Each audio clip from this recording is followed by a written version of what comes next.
কিন্তু আজকে বিজেপি সরকার 2 মাস হয়ে গেল বিজেপি সরকার এসেছে, বিজেপি এমন কোনো কাজ আজ অবধি করেনি। বিজেপি না কোনো পার্টি অফিস দখল করেছে, না কোনো তৃণমূল বা সিপিএম এর লোককে মেরেছে। বিজেপি এই জিনিসের বিশ্বাসী নয়, কিন্তু তৃণমূলের লোকেরা সর্বদিন ধরে বিজেপি লোকের ওপর এরকম অত্যাচার করেছে। এই প্রান্তিক গরিব মানুষটার চাকরি খেয়ে নিয়েছে। আপনারা বুঝতে পারছেন? এর সাথে এখানকার রাস্তা, এখানকার মানুষের বসবাসকারী অবস্থা দেখুন, চালির চাল থেকে শুরু করে এমন অবস্থায় রয়েছে, কোনো রকমের প্লাস্টিক গুজে এরা মানে দিন কাটাচ্ছে। এদের এই করুণ পরিস্থিতির কথা চিন্তা করে আমরা আজকে এসেছি এখানে, সব কিছু দেখলাম। আমরা এই একটা গণ ডেপুটেশন দেবো বৈদ্যবাটি পৌরসভায়, তারপরে ওই ডেপুটেশন আমরা মাননীয় আমাদের বিধায়ক মাননীয় দিলীপ সিং মহাশয়কে জানাবো। যত তাড়াতাড়ি চেষ্টা করা যায় এখানকার সমস্যার সমাধান করার আমরা চেষ্টা করব। আমাদের আজকে সকলে এখানে একত্রিত হওয়ার একটা মূল বিষয় হলো এখানকার মানুষের সমস্যা। এখানকার মানুষের প্রধান সমস্যা কি? সব থেকে প্রথমে আসে আমাদের খাওয়ার জল। জল ছাড়া কেউ বাঁচতে পারবে না, জলই আমাদের জীবন।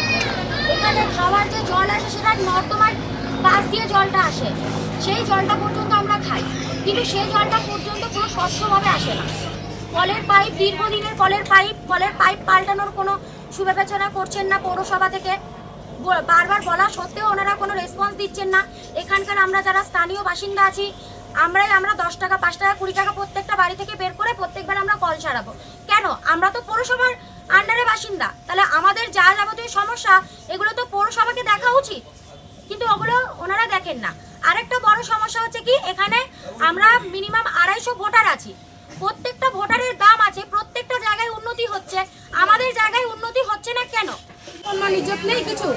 তিনি যখনই আসে যে কোনো কাউন্সিলর এখানে কোনো কাজই করে না। এইভাবে পরিস্থিতি, ভোটের সময় সবাই আসে ভোট চাইতে, আর ভোট মিটে গেলে তাদের আর মুখ দেখা যায় না। আমাদের ওয়ার্ডে এই পাড়ার মধ্যে কোনো পরিবেশে কোনো কাউন্সিলরের কাজে লাগে না, আর ওরা আসেও না, হুকিও মারে না, কোনো কিছুতে কাজে লাগে।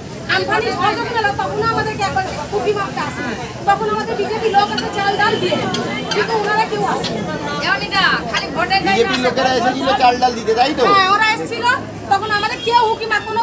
আমাদের 8 নম্বর ওয়ার্ডে কাউন্সিলর মতো একবার হুকি মারতে আসে। যে পরিবেশে মানুষগুলো আছে, কিভাবে আছে না আছে, একটা পলিথিন যার ঘর ভেঙে গেছে, তার যে জল পড়ছে, তাকে একটা কিছু দিয়ে কিচ্ছু দেয়নি, কিচ্ছু না। কোনোদিনে কোনো চোখ তুলে আমাদেরকে দেখিনি, আর আমরা পাওয়া তার কাছে যায় না, খালি নামে 8 নম্বর আমাদের কোনো হোমে লাগেনি। আপনাদের এই পরিস্থিতিটা, বাস্তব পরিস্থিতিটা আপনাদের কাছে কেন তুলে ধরলাম আমি? এটা হচ্ছে আম্বেদকারের প্রাইমারি স্কুল। এই প্রাইমারি স্কুল আগে ছাদ ছিল, ওটাকে ভেঙে দিয়ে টিন লাগিয়ে দিয়েছে। এই ব্যবস্থার জায়গা নয়, এখানে শিক্ষা নেওয়ার জায়গা নয়। এখানে এত দুরবস্থা, ভেতরের বাথরুমগুলো এত দুর্গন্ধ, কেউ দেখতে আসে না, কেউ এই প্রান্তিক মানুষগুলোর কথা চিন্তা করে না।